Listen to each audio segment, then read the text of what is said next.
Media de salud llegó Griselda Blanco, de 69 años, con varios disparos en su cabeza. La mujer murió tras un atentado ocurrido en este establecimiento comercial del centro occidente de Medellín. Testigos que pidieron reservar su identidad por seguridad relataron lo sucedido. Llegaron dos sujetos en una moto y le dispararon por la parte de atrás. Varias ocasiones, la gente corría, todo el mundo corría. Griselda llegó deportada a Colombia en el 2004 después de pagar una condena en Estados Unidos por traficar estupefacientes en los años 70. En los archivos de las autoridades figuraba como la persona que abrió la ruta de la cocaína de Colombia a los Estados Unidos. Popularmente se le conocía como la reina de la cocaína. Está que la reina de la coca, yo no sé. No más. Las autoridades guardan silencio sobre el caso, pero se sabe que ya existe una investigación para aclarar lo sucedido y detener a los responsables. El crimen de una mujer. Hola, hola, hola. Buenas noches. Bienvenidos a mi canal, que aún está en proceso lo del nombre, pero pues ya, como ya me conocen, Paul Moctezuma o Paul Moctezuma, como gusten. Y esta noche tengo a Edgar de Narcisismo TV, como es costumbre. ¿Cómo estás? Hola Paul, muy bien. ¿Y tú cómo te encuentras hoy? Súper bien, Edgar. Pues mira, estábamos intentando planear esta conversación slash reseña, pero también con cierta explicación de que tiene mucho que ver con los seres tóxicos, ¿no? Entonces, quería obviamente tener tu opinión y pues, ¿cómo ves si comenzamos de una vez? Bueno, yo estoy súper emocionado. Va a ser algo muy, muy interesante porque nunca habíamos analizado las personalidades tóxicas de figuras de cabecillas, pues de carteles y que han formado parte de la historia del tráfico de sustancias ilícitas en alrededor del mundo.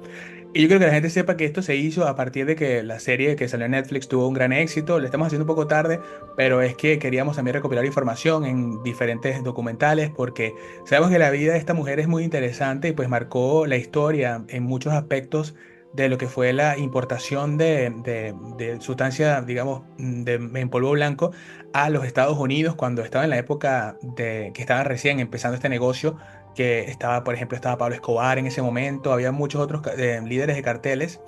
Y bueno, o sea, realmente pues a mí me parece interesante porque la figura de la mujer en el poder siempre me ha llamado la atención. Me parece que las mujeres cuando tienen el poder tienen una forma de ejercerlo distinta a los hombres y esto es interesantísimo porque son características muy, digamos, que son diferentes, como para decirlo de alguna manera, a las que los hombres ejecutan. Sí, exacto, estoy muy de acuerdo. Creo que se pueden analizar de diferentes maneras, ¿no? O sea, tienen como otras aristas que analizar. Entonces, también me parece un tema muy, muy interesante, ¿verdad? Y sí, como dices, a lo mejor estamos un poquito tarde. Ya, yo creo que la creación de contenido en torno a Griselda de Netflix comenzó, pues yo creo que en febrero, con su estreno, pero me parece bien que tal vez nos hayamos tomado un tiempecito, pero ya estamos aquí. Entonces, lo que yo pues digo, como para platicar un poquito, cosas que me llaman la atención, un poquito de la historia, ¿no? De Griselda Blanco, que es una, digamos, esposa, es una, digamos, madre de familia, pero tenía un historial de o sea, haber trabajado en, digamos, comercializar con su cuerpo. Después ya era una persona que estaba casada, con 3 hijos, pero un esposo que se dedicaba a la venta a la comercialización de los estupefacientes allá en Medellín, Colombia. Entonces, como comienza esta serie es con esta problemática que él, por algún saldo de cuentas con su hermano, tiene que, digamos, de cierta manera, comercializar con su propia esposa y obligarla a tener relaciones con el hermano. Entonces, en este sentido, sucede que después de un tiempo ella comete el asesinato de su propio esposo, sí, de su propio esposo, y después se mueve a Miami. Entonces, esta historia sucede, la gran parte de ella sucede y se sustenta como en este imperio que ella comienza a construir en Miami en la década de finales de los 70s y 80s. Sí, totalmente. Y yo también creo que es importante resaltar que pues sí, es una evolución el personaje de una ama de casa pues que está criando a sus hijos y que pues comete este crimen y pues al final nos da a una enseñanza de que hay muchas personas que en apariencia tienen una vida normal, que pueden estar disfrazados de cualquier tipo de arquetipo, valga la redundancia, social y que pues la gente no sospecharía nunca porque la máscara de sanidad que estos personajes llevan puesta es increíble. Y bueno, esta historia es una historia que sí es extraordinaria en muchos aspectos, pero que al mismo tiempo nos narra lo que la sociopatía o la psicopatía o la toxicidad de una personalidad puede llevar a un individuo a cometer actos terribles, súper reprochables de muchas maneras. Pero bueno, en realidad pues la dinámica interna de la familia de Griselda era una dinámica totalmente tóxica en la cual las interacciones morales o las éticas de las sociedades no aplicaban y esto lo vemos claramente en que ella puede pues haber sido pues negociada con su hermano, con su cuñado, mejor dicho. Y así, al Sí, final es como que esto plasma eso un poco. Y ahí después se va a Miami y ahí sí vemos cómo empieza ella a fundar su imperio de la maldad y de las drogas. Porque las drogas, pero bueno, no sé si censurar eso. Pero bueno, sí, no sí, sí. creo, yo al final de todo eso, pues creo que ella tiene pues, un papel protagónico en la historia de terror de lo que ha sido el narcotráfico en Latinoamérica y pues lo plasma muy bien la serie Netflix para mí, por lo menos. Claro, la verdad es que, o sea, lo ponen de una manera muy interesante el cómo va, digamos, formándose un nombre en el mundo del crimen allá en Miami. Y pues esto se debe a que son los mismos creadores de Narcos. La verdad, yo soy muy fanático de esa serie de Netflix, de Narcos, la verdad, la saga. Me parece algo que yo lo he analizado desde la perspectiva de que es un buen producto. Es una producción muy bien hecha, muy meticulosa, con una esencia que llegaron a crear. Fíjate que la partecita que no me gustó muchísimo de Griselda, a diferencia de Narcos, es que creo que le faltó una narración, porque yo estaba muy acostumbrado a que todas las temporadas de Narcos Colombia y Narcos México tenían este como sello distintivo, ¿no? De la narración que venía de parte de un agente de la DEA. Era una historia contada desde el punto de vista de la DEA de Estados Unidos, de esta asociación. Pero sí, o sea, me parece muy, muy analizable cómo eh, ella en el papel de ser una mujer, llegando y abriéndose camino en digamos, en esta industria ilícita, eh, y las cosas por las que pasan, ¿no? En un mundo que obviamente es gobernado por hombres. Sí, totalmente. Y además yo creo que es interesante porque es una tarea ruda justamente tratar de no romantizar el crimen organizado, porque obviamente es una industria que se sustenta en el sufrimiento humano y se sustenta pues por cabecillas psicopáticas, narcisistas y sociopáticas. Esto no puede sino ser algo que es reprochable socialmente, pero al mismo tiempo pues nos cuenta que detrás de todas estas historias hay personas que también al mismo tiempo han tenido que luchar batallas algunos más que otras para lograr lo que pueden conseguir con respecto a lo que han querido construir en sus vidas.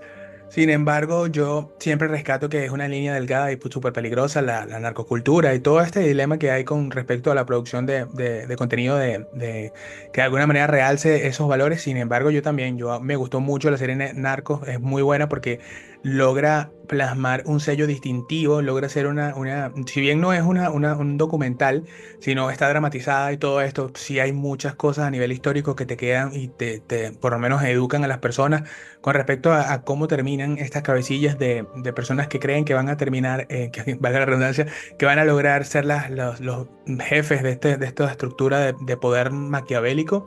Y al final, pues la desgracia los persigue hasta el último, hasta el último de sus días. Y no solamente a ellos, sino que arrastra también a sus seres queridos y los más cercanos, porque la toxicidad que estos seres tienen y representan no solamente les afecta a ellos, sino que también se lleva consigo a sus hijos, a sus esposas, a sus parejas.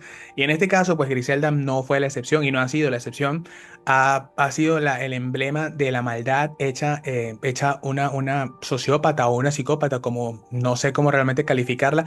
Yo diría que una sociópata, una mujer que tiene una personalidad antisocial, tal. Sí, esto sin ánimo de diagnosticar a Griselda, porque sabes que hay mucha sensibilidad con eso, pero yo digo que al final hay que utilizar estas palabras de verdad, hay que empezar a ponerlas en el argot común, porque al final de todo, estas personalidades existen, están entre nosotros y son cada vez más las que abundan en nuestro planeta.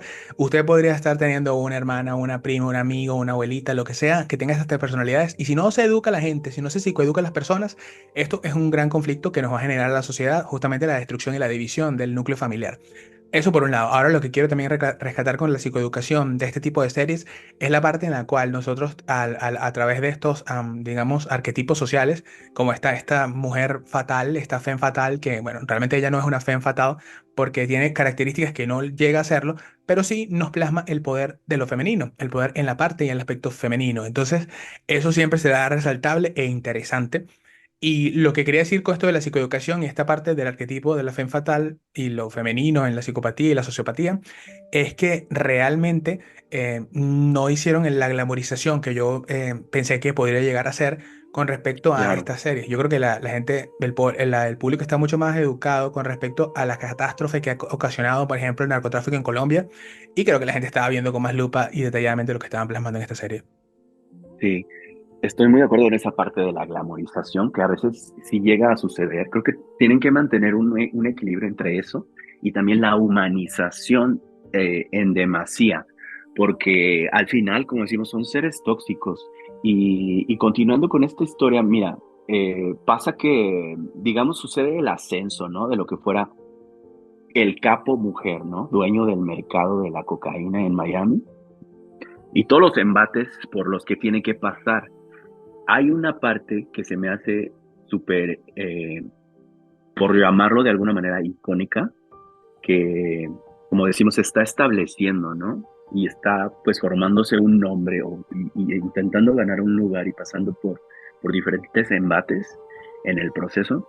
Pero esta parte donde utiliza a unos inmigrantes cubanos que llegan a Miami y utiliza esta, digamos, vulnerabilidad de un grupo de personas que, pues, al llegar como inmigrantes o sea, no tienen, digamos, los documentos como para tener trabajos normales, ¿no? O trabajos formales.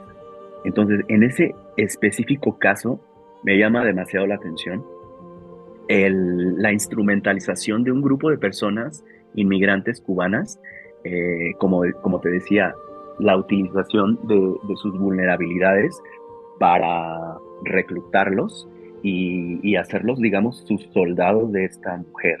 En un punto donde está, no sé si tú viste esa escena, que creo que se asemeja un poquito las de Pablo Escobar en las temporadas de Narcos, donde digamos que los alienta, o sea, se para ahí como el líder que es y les empieza a decir que lo que pueden lograr, ¿no? O sea, nosotros vamos a lograr que este grupo de personas blancas, ricas de Norteamérica, al menos de Miami, puedan ser nuestro target principal y venderles todo a ellos. Sí, bueno, desde mi más humilde opinión, yo creo que ahí has rescatado como tres características muy importantes acerca de las personalidades tóxicas que están en este mundo y que pululan en nuestros alrededores. Estas son, por ejemplo, la primera, que es la falta de empatía, la instrumentalización del otro como si fuera una especie de objeto, el cual no tiene ningún otro fin que los que yo le quiera adjudicar a estos. Entonces, creo que cuando esta línea se empieza a trazar, ya estamos viendo lo que es una personalidad que evidentemente carece de empatía. Una gran característica de las personalidades tóxicas que están digamos, englosadas en el grupo B del manual de psiquiatría DSM-5. Es un manual de psiquiatría, realmente es un manual que ha estado, pues yo creo, no muy actualizado, pues realmente pues no está ni siquiera el diagnóstico de un psicópata, no está ahí, digamos, tipificado, tampoco está el narcisista encubierto, pero sin embargo es uno de los Ajá. manuales a los que hacen más recurrencia los profesionales de la salud mental. ¿Y por qué yo cito este manual? Porque, bueno, realmente este manual explica que una de las características que agrupa a las personalidades del grupo B es justamente esta carencia de empatía. Y esta carencia de empatía da como resultado la instrumentalización de las personas como peones en un juego de ajedrez en el cual el rey o el todo gira en torno a este sociópata o a este psicópata o a este narcisista. Eso por un lado. El otro lado estamos viendo lo que es el bombardeo de amor, cuando ella empieza a decirles a ellos lo que ellos quieren oír. Estamos viendo un grupo de personas vulnerables que llegan con una meta, con un sueño, huyendo de un sistema comunista en el cual llegan a un país que hay una abundancia, digamos, muy, muy fuerte. Y es fácil engañarlos, es fácil decirles que pueden conseguir el dinero fácil, valga la redundancia otra vez. Exacto, Y yo creo que al final esto también es parte de esa hipnosis psicopática, de ese trance que a nivel colectivo esta mujer, por denominarla de alguna forma, la logró inducir en otras personas. Yo siempre rescato que nunca hay que romantizar a estos seres humanos. Estos seres humanos son personalidades realmente profundamente perturbadas, con maldad interna enorme, con furia, con violencia. Entonces no estamos hablando de la historia de una mujer que por luchar por sus hijos estaba buscando una mejor vida y bueno, de casualidad de la vida exacto. se topó con un negocio que le cayó como anillo al dedo. No, estamos hablando de una mujer que no era una madre empática como nosotros podríamos decir que lo han sido las mujeres promedio o las mujeres empáticas en general. Entonces adjudicarles y proyectarles ciertas características de nuestra manera de pensar nos hace caer en este juego en el cual ellas terminan manipulando, terminan buscando la empatía, cuando realmente en este tipo de personalidades, y en teoría si ella hubiera tenido esta personalidad, que yo creo que es más que evidente que la pudo haber tenido porque ese accionar no deja, no deja otra cosa que pensar, en que ella realmente no era una mujer que tenía un apego por sus hijos más allá de la instrumentalización de los mismos para conseguir un fin. Creo que es una especie es un recordatorio a la humanidad de que por si eres mujer o hombre o lo que sea, en realidad eso no es independiente. La naturaleza humana y la maldad de la naturaleza humana habita en los corazones de personas, las personas que menos esperamos. Por eso es que es importante la psicoeducación y por eso es que es importante analizar Griselda desde el punto de vista de lo que nos dice y lo que nos plasma como un mensaje que es una moraleja para la sociedad entera. La moraleja de que la mujer o el hombre pueden llegar a ser perversos de igual forma, pero tienen tendencias distintas y características que la expresan de manera diferente. Totalmente, Edgar. Y por ejemplo, lo que vemos bien, lo que vamos viendo, o sea, conforme va avanzando, porque realmente es corta, pero es muy interesante varias cosas que quise resaltar, como por ejemplo, ese sentimiento de hasta llegar a la locura, pero ese sentimiento de ambición que va creciendo poco a poco, ese sentimiento de traición que se va agudizando porque llegas a un punto de una locura donde sospechan de todo mundo. Esto me recuerda tanto a las novelas de Shakespeare, por ejemplo, ejemplificándola con Lady Macbeth de la obra Macbeth. O sea, estos seres que de repente ya hasta hablan solos en su delirio y están sospechando y tienen este sentimiento de traición así a flor de piel todo el tiempo, cada vez más, hasta llegar a pues realmente una locura que es el desenlace. Eh, en este caso, pues o sea, esta persona mató, o sea, desde los 14 años. Eso es algo que no lo escriben. Hice digamos, una investigación de esto antes del día de hoy. Pero esto no lo describen en Netflix, en la serie de Netflix, pero, o sea, realmente si era una persona que sí en teoría encaja con este perfil de sociópata o de psicópata, que sí, el psicópata forense creo que sí está en el DSM-5, ¿verdad? No, yo creo que no estoy seguro si el psicópata forense está en el DSM-5, pero Ajá. no me atrevería a afirmarlo. Creo que no, porque yo creo que la psicopatía no se diagnostica, sino que se describe. Eso es lo que tengo Ah, entendido. perfecto. La verdad es que no estaría seguro si el psicópata forense. El psicópata forense creo que es una concepción de un estilo de comportamientos que, además de tener la característica de la psicopatía, también tiene la característica de la violencia y el extremo de llegar a matar a personas. Esto realmente no lo puedo asegurar porque la verdad es que no soy psicólogo, pero al mismo tiempo yo lo que te podría decir es que lo que he escuchado justamente es que la psicopatía no está enmarcada en el grupo B del manual de psiquiatría DSM-5, al igual que tampoco está el narcisismo encubierto. Sí, está el trastorno narcisista de la personalidad, pero tiene esas Sí. tendencias de describir mucho al narcisista grandioso. Y bueno, más allá de esto, lo que quería decirte con respecto a lo de Griselda, era que sí, Ajá. obviamente pues ella vive en un mundo de traiciones, de envidias, de guerra, entonces es un mundo, estos seres son seres de la guerra, no son seres de la paz. Estos seres humanos no están hechos para vivir en sociedad, por eso se llaman antisociales, trastorno antisocial de la Sí. personalidad. por eso se les conoce así. O sea, por eso te digo, tienen ese trastorno antisocial de la personalidad y por eso justamente están anti lo que es la norma de la sociedad, porque no encajan en los parámetros, no han logrado interiorizar las reglas morales y éticas que por las cuales nos regimos todos. Y ojo, esto de decir que la moral y la ética de abanderarse, no, no, no, esto no estamos hablando de moralismo netamente, estamos hablando de reglas lógicas que nosotros utilizamos debido a que tenemos la empatía que nos conduce a interiorizar cierta lógica que nos encaja en un conjunto que es la sociedad a la que pertenecemos. Esto no ocurre con estas personas debido a que carecen de empatía, tienen, digamos, una sensación de grandiosidad, de creerse superiores a los demás, como ciertos, digamos, líderes de la Segunda Guerra Mundial que promovían digamos, la xenofobia, que promovían el fascismo, que promovían el nazismo, y todos estos movimientos sociales tienen características sociopáticas y psicopáticas. Y hay gente que por lo menos podría decir, bueno, pero es que no hay que diagnosticar.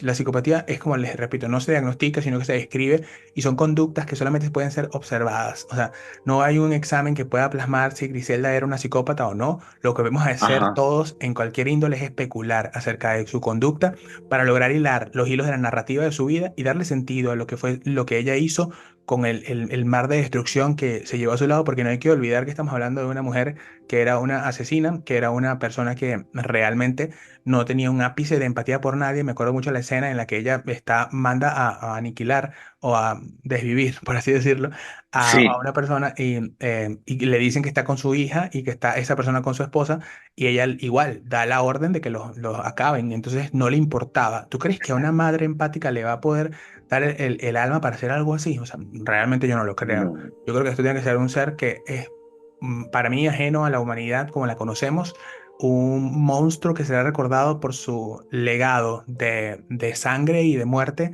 y su legado de ambición, su legado de destrucción, porque las drogas no pueden sino destruir la vida de las personas que las consumen y la gente que las promueve no puede sino ser gente o personas que son, digamos, antisociales o terroristas. Sí, completamente. Este efecto, digamos, dominó de sucesos que va sucediendo y aparte como eh, mucha gente a la redonda que en consecuencia es víctima del daño tan grande de esto, ¿no? Entonces es una, digamos, incursión en esta industria, pero realmente como que su personalidad está como que eh, diseñada para ello, ¿no? Para el crimen y muchas veces el error que podemos llegar a cometer los humanos empáticos es intentar darle una explicación desde nuestra lógica empática, porque como decíamos en otro programa, o sea, realmente casi casi hasta podemos verlos como no humanos. Entonces esto me parece algo demasiado interesante lo que estás diciendo y ya como para ir concluyendo, hay personajes que me llamaron mucho la atención, como lo es Rivi, que es uno de sus, digamos, lacayos, uno de sus trabajadores, uno de sus sicarios. Y esta parte me pareció muy bien, digamos, hecha, que esta persona, digamos, que la delata para poder tener menos años en la cárcel, pero después hace un movimiento magistral a favor de ella, que es el utilizar como coquetear con la asistente del fiscal para que desestimen las declaraciones que él había hecho. Y de esa manera como que ayuda un poquito a que la condena no sea tan severa para ella también, no tantos años, ya 7 años después. Digamos, para concluir, porque también hay un personaje muy interesante que es June Hawkins, una detective eh, y que realmente es como la antítesis de Griselda, o sea, esta otra mujer que también, digamos, se está abriendo camino, pero en el mundo de la policía y todo esto. Entonces ya para concluir, pues sucede esto, ¿no? O sea, ella logra ser libre, logra ser liberada, pero le dan la noticia que desafortunadamente pues mataron a sus hijos. Y yo también estoy de acuerdo contigo que no para nada la pudiera ver como una madre empática, nunca, en ningún momento de esta línea de tiempo. Y ya para concluir, pues vuelve a Miami, perdón, a Medellín, y en Medellín finalmente en 2012, pues es asesinada.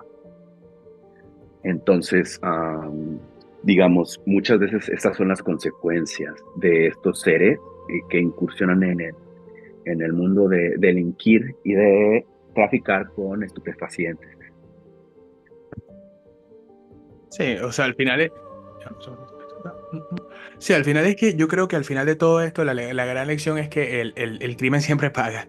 Y yo creo que esa es la gran moraleja de toda la historia de esta mujer, esta señora que escuché por ahí que quería demandar el hijo de ella porque pintaron muy mal a su mamá. Yo al final digo, Dios mío, qué locura es esta que están pintando mal a su Ajá. mamá, por favor. Es muy interesante porque, bueno, al final de todo hay mucha glorificación de estos criminales.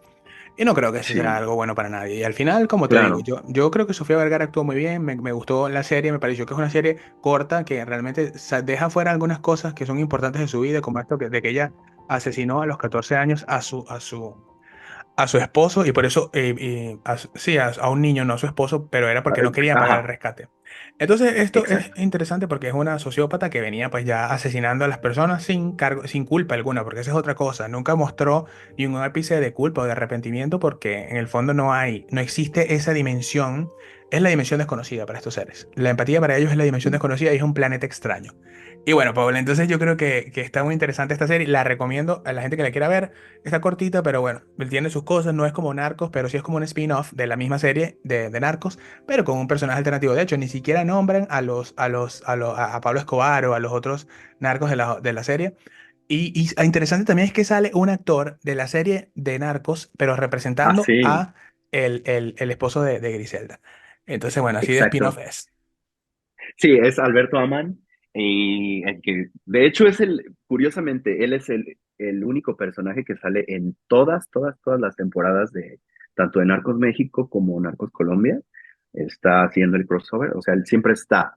Es el único personaje que sale literalmente en todas las temporadas de ambas.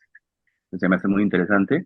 Y dato curioso también es que Sofía, pues, tenía que como jorobarse un poquito y caminar así de diferente manera como para, eh, digamos, para que la dramatización y la ficción fuera lo más parecido a esta persona. Y terminó así como que muy mal de su columna por haber hecho este esfuerzo, pero pues ahorita está teniendo un poquito como de ruido de una posible nominación al Emmy. Eh, ya veremos qué sucede. Sí, ya veremos entonces. Veremos qué Pero pasa, sí, así que, bueno. me encanta el análisis que pudimos hacer de esto, pues, o sea, si en teoría, pues, encaja este perfil con un sociópata, pues, chicos, analicemos esto porque estas personas se van creando desde chiquitos, ¿verdad? Sí, sí, sí, sí, es muy cierto eso. Y bueno, ya casi nos queda menos de un minuto en la grabación, así que... Perfecto.